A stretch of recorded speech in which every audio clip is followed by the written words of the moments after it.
বই পড়লে জ্ঞান বাড়ে, মান বাড়ে, এটা সত্য।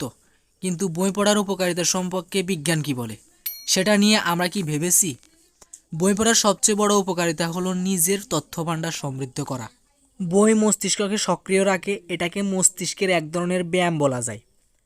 তাই নিয়মিত বই পড়লে মস্তিষ্কের কর্মক্ষমতা বাড়ে, চিন্তা করার ক্ষমতা উন্নত হয় এবং স্মৃতিশক্তি স্নানিত হয়ে ওঠে।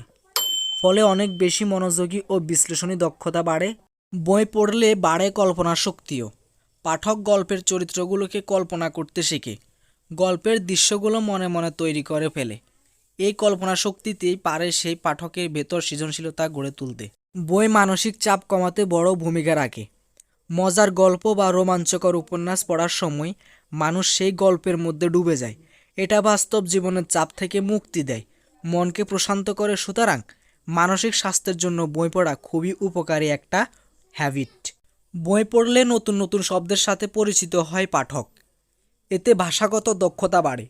বিশেষ করে যখন অন্য ভাষার বই পড়া হয়, তখন সেই ভাষার নিয়মকানুনও আমাদের জানা সহজ হয়। একটি বই শেষ করতে ধৈর্য ও মনোযোগের প্রয়োজন হয়। বই পড়ার অভ্যাস ধীরে ধীরে মানুষের মনের উপর ইতিবাচক প্রভাব ফেলে। বই পড়ার ব্যাপারটা নিজের সঙ্গে নিজের সময় কাটানোর সুযোগ করে দেয়। অনেক সময় মানুষ একা একটুখানি সময় কাটাতে চায়, কিন্তু একাকিত্ব আবার একঘেয়েমিও ও মন মানসিকতায় হতাশগ্রস্ত করে তুলতে পারে। তাই একাকিত্ব মুহূর্তগুলোতে বই ভালো সঙ্গীর ভূমিকা নেয়। বই পড়ার অভ্যাস জ্ঞান ও বুদ্ধিকে যেমন স্নানিত করতে সাহায্য করে, তেমনি ভালো মানুষ হিসেবে গড়ে ওঠার প্রেরণাও বই থেকে পাওয়া যায়।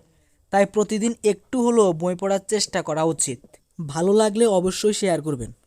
ধন্যবাদ।